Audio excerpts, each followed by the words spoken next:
ubuntu bwawe bwatubyukije. Turagushima Uwiteka Mana Nyiringabo, twashobora kubyuka twarambura amaguru ntibikunde, twafungura amaso ntafunguke, twarambura ngo tuvuge amajwi ntasohoke, kuko bijya bibaho ku mibiri y'abantu, ariko watugiriye ubuntu Uwiteka Mana Nyiringabo, waturwaniriye Mwami dusinziriye, uraturwanirira Mwami mu byo tuzi n'ibyo tutazi. Nuhabwe icyubahiro Uwiteka Mana Nyiringabo, washyize inyota mu mitima yacu kugira ngo tubyukire ahuri. Turi abantu buntu b'intege nkeya, ariko watweguye, watubyukije, wadushoboje. Nuhabwe icyubahiro mukunzi mwiza, tuje ahuri kukubwira ibyuzuye imitima yacu Mwami. Icyo dukeneye ni ukukwegera, nta kindi twifuza. Turaje kuko tugushaka Mwami, turaje utwemerere tukubone, tuje kukubwira byose, tuje kukubwira byose. Wakire gusenga k'umuhungu wawe, wakire gusenga k'umukobwa wawe ubyukiye imbere yawe Uwiteka Mana Nyiringabo. Reka amajwi yacu aguhumurire neza muri iki gitondo, reka iki gitambo cya mu gitondo Uwiteka Mana Nyiringabo kikunezeze. Amaso yawe atubeho, amatwi yawe ku byo dusaba, presence yawe twuzure. Ni wowe dushaka Mwami w'abamu. Nta muntu twazindukira muri iki gitondo,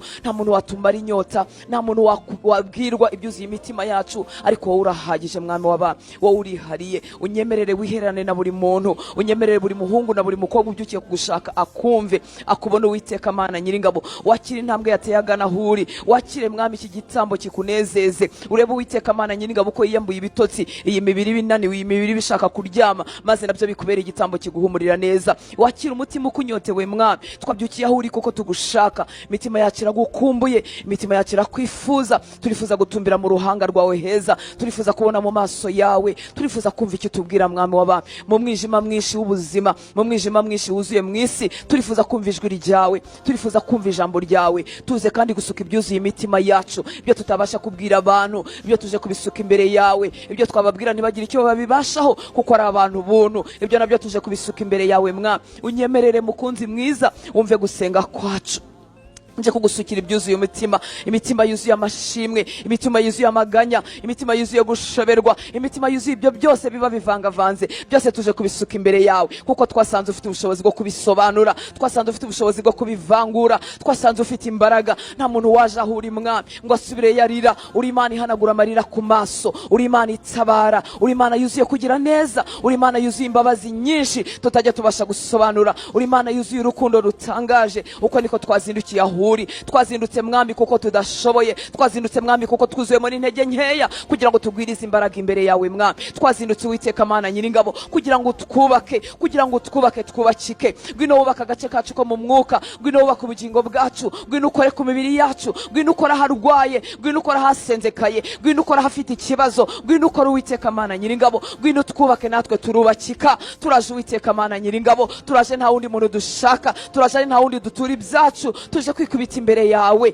Mwami. Turapfukamye, tuzamuye imitima yacu, tukuzamuriye imitima, tukuburiye amaso, kuko ari wowe ushobora byose. Utwemerere umve gusenga dusengera imbere yawe Uwiteka Mana Nyiringabo. Utwemerere twihererane nawe Mwami, tubyukijwe kandi no kugushima, tukubwira ngo warakoze, tukubwira ngo tubereye byose, tukubwira ngo ni wowe turwanirira intambara, ni wowe wakoze bya biri byatambutse, ni wowe urimo ukora ibyo duhagazemo uyu munsi, ni wowe ukora na biriya Mwami bituri imbere. Ni wowe, nta wundi twishingikirizaho, nta wundi Mwami w'abami. Igituma tuza ahuri nuko tukwizeye. Niyo twashidikanyije turagaruka Uwiteka Mana Nyiringabo. Iyo dufite imbaraga turaza, iyo zadushizemo turaza Mwami w'abami, kuko nta wundi washoboye ibyo byose. Ni wowe wenyine Mwami ufite umwihariko. Uri Imana y'ubuntu, uri Imana y'imbabazi, uri Imana y'urukundo, uri Imana y'imbaraga, uri Imana iturwanirira, uri Imana idutabara, uri Imana itugirira neza, uri Imana itwumvisha nibyo tutabasha kumva, uri Imana igisuka amahoro mu mitima yacu. Nyamara ibintu bijagara iruhande rwacu,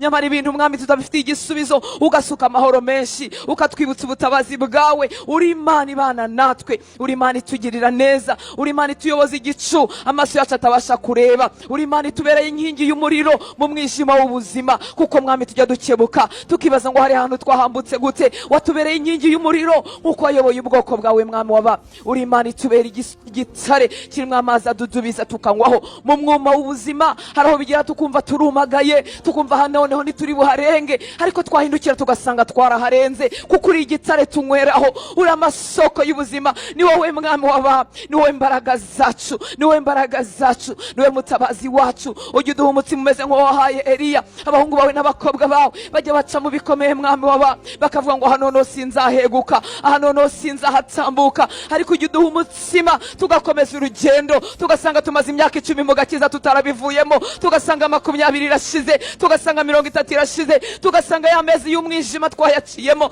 tugasanga ya misi y'amaganya twayitambutsemo. Uri Imana itangaje, uri Imana itagisigabo yahamagaye, uri Imana, uri Imana. Ninde wundi wagereranywa nawe? Ninde wundi twashima nkawe? Ninde wundi twavuga nkawe mwami w'abami? Tukuzaniye ibyuzuye imitima yacu, tukuzaniye ibitwuzuye mwami w'abami. Ndagira ngo usuke umutima wawe imbere y'Imana. Ushobora kumva ibyo mvuga ukabisengeramo, ushobora no kutabyitaho ugasenga ibyawe, ariko fata umwanya. Wowe wabyutse ukava mu buriri bwawe, fata umwanya ubwira Imana ibyuzuye umutima wawe.